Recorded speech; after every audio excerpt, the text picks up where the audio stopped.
20세기 인류에 가장 강력한 영향을 끼쳤던 사진 한 장이 있습니다. 지구도지 Earth Rise라고 하는 사진입니다. 스크린에 보시면 나오는 사진이고 아마 여러분들께서도 보신 적이 있으실 텐데요. 인류 최초에 사람을 태우고 달을 이렇게 몇 차례 돌았던 아폴로 8호, 여러분들 기억하실 겁니다. 그 아폴로 8호에 탔던 우주 비행사 가운데 한 분인 윌리엄 앤더스라고 하는 분이 찍은 사진입니다. 1968년도 달 궤도를 돌던 중에 우연히 달 지평선 위로 푸른 빛의 지구가 떠오르는 모습을 보게 되었습니다. 순간적으로 카메라를 집어 그리고 사진을 찍었습니다. 아폴로 8호가 달을 4번째로 돌았던 순간이었다고 합니다.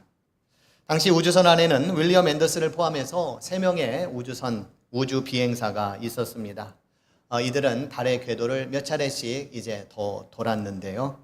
크리스마스를 앞둔 이브 때에는 지구에 어떤 선물을 보낼까 고심을 하다가 3명이 창세기 1장 1절부터 10절까지의 말씀을 차례로 읽고 또 전송을 했다고 합니다. 달에서 보낸 이 말씀, 태초에 하나님이 천지를 창조하시니라. 우주에서 바라본 지구는 손톱만큼 작았습니다. 그 지구 위에 살고 있는 인간은 보이지도 않았습니다. 그러나 이 모든 것들은 하나님 창조의 아름다움을 드러내는 우주의 일원임을 깨닫는 감격적인 순간이었습니다. 그런데 윌리엄 앤더스는 그때의 순간에 대해서 이런 의미심장한 말도 남겼습니다. 우리는 오로지 달을 탐험하러 왔을 뿐인데 우리가 발견한 가장 중요한 것은 지구였다라고 하는 거였습니다. 우주선 비행사를 비롯해서 달에 대해 관심이 많았던 사람들, 이들은 무언가 대단한 것을 찾기 위해 먼 여정을 떠났습니다. 이것은 엄청난 비용과 또 대가를 필요로 했습니다. 심지어 사람들의 목숨까지도 달려있는 일들이었습니다. 그런데 이 모든 것을 감수하고 막상 달에 도착을 했는데 그곳에서 그들이 발견한 것은 지구의 아름다움이었습니다.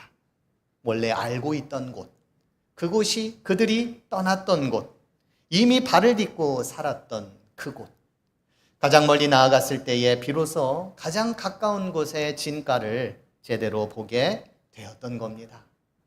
우리도 종종 이런 경험을 하고는 합니다. 무언가 대단한 것을 찾아 나서게 되었는데 정작 그 여정 끝에서 발견하는 것은 가장 소중한 것은 멀리 있었던 것이 아니라 나와 가장 가까이 있었다라고 하는 사실 말이죠. 인정받기 위해, 성공하기 위해, 새로운 것을 찾기 위해 먼 곳을 떠나지만 결국 우리가 발견하게 되는 것은 가장 소중한 것, 그것은 가장 가까운 곳에 있음을 우리는 또한 알게 됩니다. 여러분들에게 그것은 무엇이었습니까? 여러분들의 그것은 무엇입니까? 오늘 시편 8편을 쓴 시인의 시선을 우리가 주목해서 따라가 보면 그는 위를 보는 것으로부터 시작을 합니다.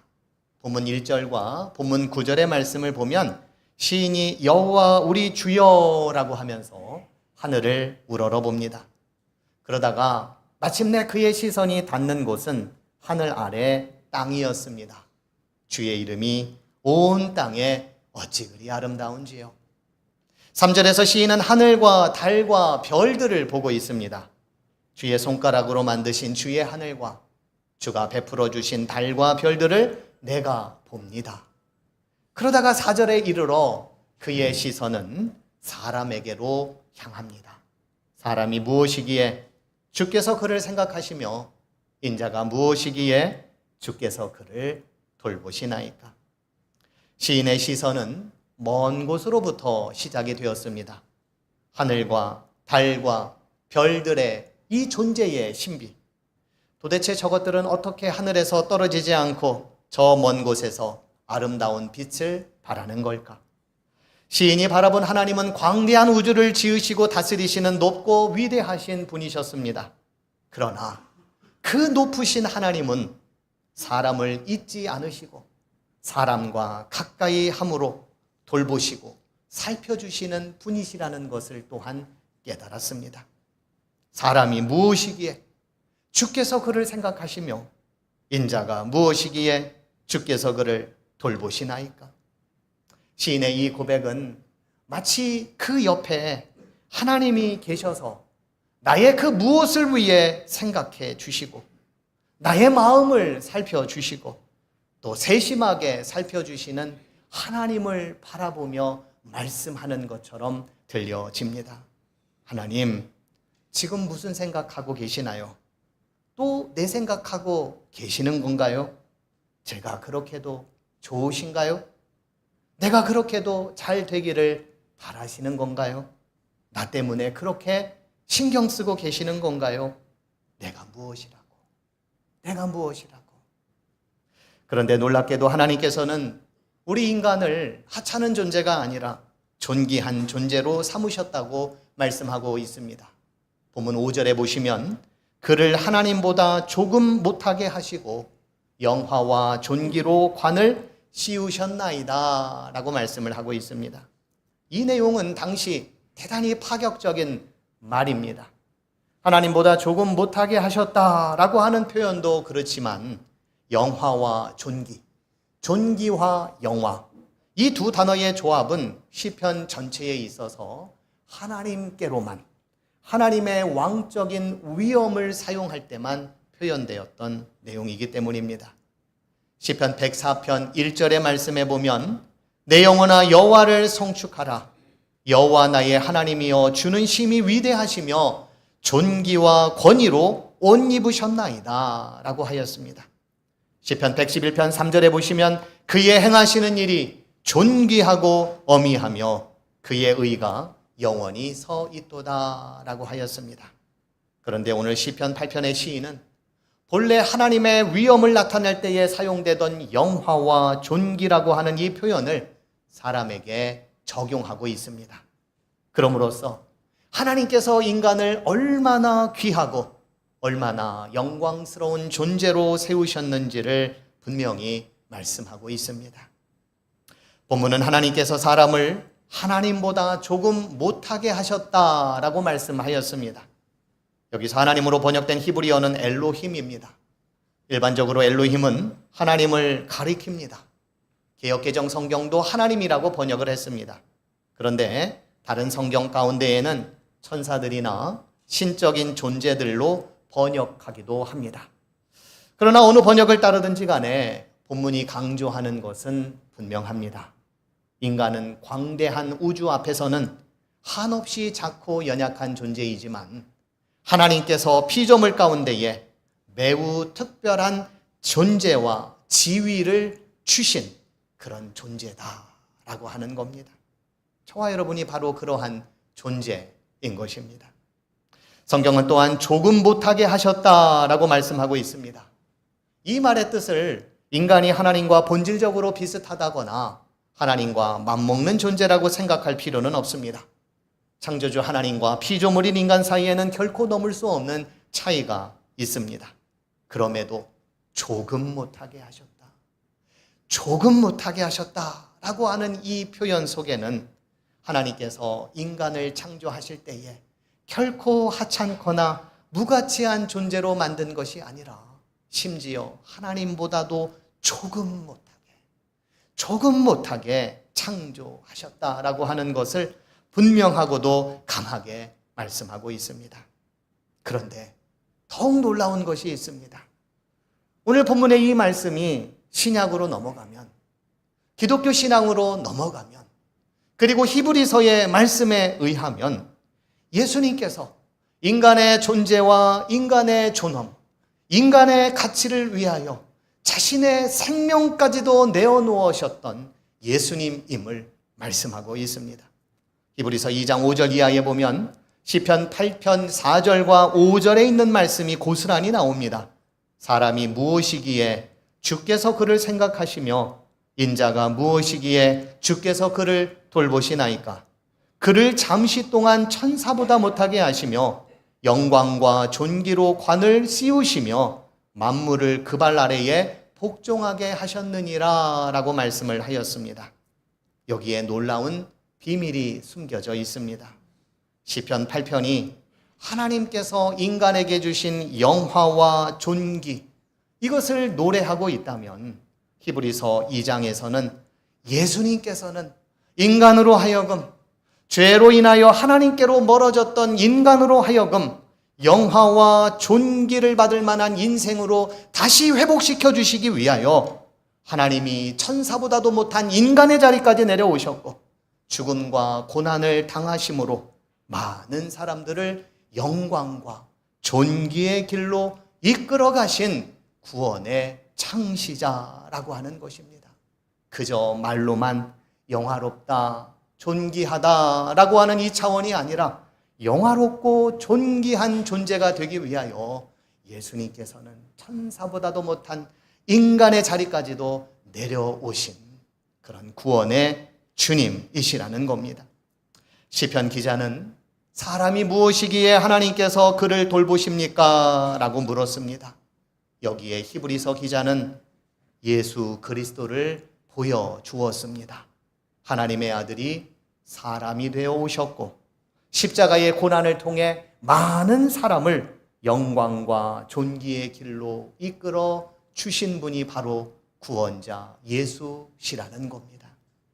저희들의 인생은, 저희들의 삶은 예수께서 당신의 생애를 온전히 바치시면서까지 우리로 하여금 영광과 존귀한 삶으로 살아가도록 이끌어 주시는 하나님의 은혜인 줄로 믿습니다. 하나님께서는 광대한 창조 세계 가운데서도 사람을 잊지 않으시고 특별히 생각하시며 돌보아 주셨습니다. 사람을 창조하시고 사람을 존귀히 세우시며 사람을 구원하기 위해 사람이 되어 오신 하나님이셨습니다. 그러기에 사람이 무엇이기에 주께서 그를 생각하시며 인자가 무엇이기에 주께서 그를 돌보시나이까? 라고 하는 이 고백은 우리를 향한 하나님의 사랑이 깊어지면 깊어질수록 더욱더 경이롭고 더욱더 놀라운 찬양의 고백이 되어야 할 줄로 믿습니다. 그런데 그거 아십니까? 아폴로 우주선에서 찍은 지구도지 사진은 사람들에게 지구의 아름다움과 함께 이 지구를 온 인류가 함께 돌보아야 할 책임도 있다라는 것을 일깨워 주었습니다. 그래서 1970년도에 환경운동가들이 지구 환경 보호를 위해 지구의 날이라고 하는 날을 선포하였는데 그때 이 사진이 큰 영감을 주었다고 합니다. 한마디로 말하면 지구는 인간에게 허락해 주신 커다란 선물임을 명심하자는 것입니다.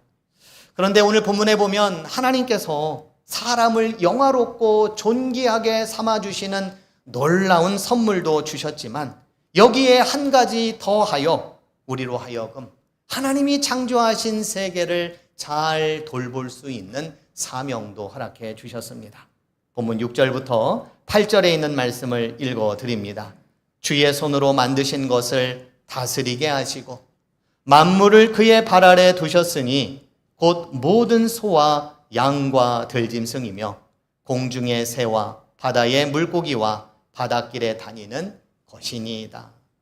주의 손으로 만들었다.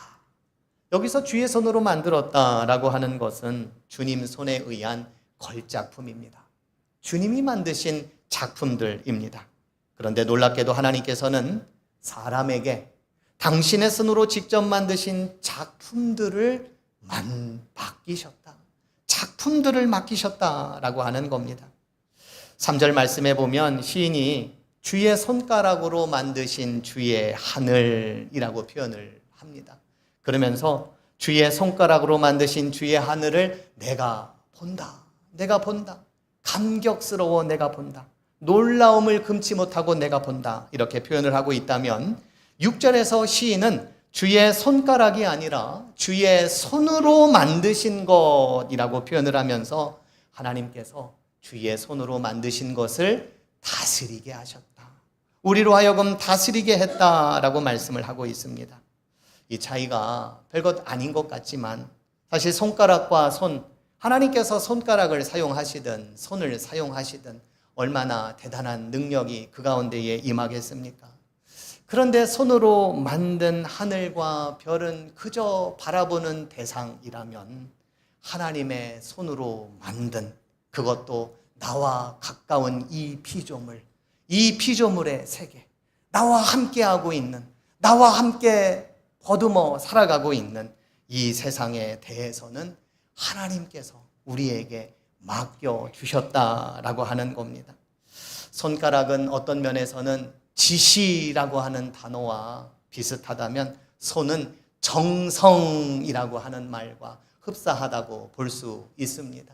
하늘의 별 하나님이 지시해서 만드셨고, 하나님의 달 하나님이 지시해서 만들었지만, 이 땅 가운데에 우리와 함께 살아가고 있는 이 피조물에 대해서 하나님께서는 손을 사용하시면서까지 정성스럽게 만드신 작품이라는 거예요. 그리고 그 작품을 우리 인간들로 하여금 잘 다스려라 라고 말씀을 하신 겁니다.